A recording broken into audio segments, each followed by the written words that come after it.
वज़ीर-ए-आज़म शहबाज शरीफ ने बलूचिस्तान के ज़िला कच्छी का दौरा किया और वहाँ इंफ्रास्ट्रक्चर की बहाली में मसरूफ़ मज़दूरों के लिए 50 लाख रुपए इनाम का ऐलान किया।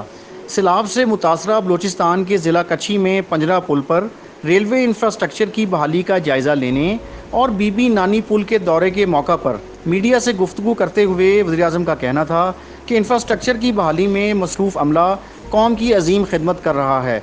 पूरी कौम मुश्किल के इस वक्त में मुत्तहिद है। वज़ीर-ए-आज़म का कहना था कि सैलाब से लाखों घर तबाह हो गए और 1300 से ज़ायद अफराद जाँ भाग हुए हैं। लाखों एकड़ फसलें मुतासिर हुई हैं।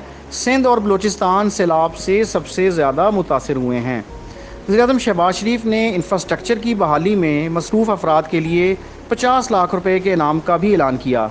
उनका कहना था कि पूरी कौम को यकजा होकर मुश्किल वक्त में खिदमत करनी चाहिए। जो मुश्किल वक्त में कौम की खिदमत कर रहे हैं वो मसीहा हैं।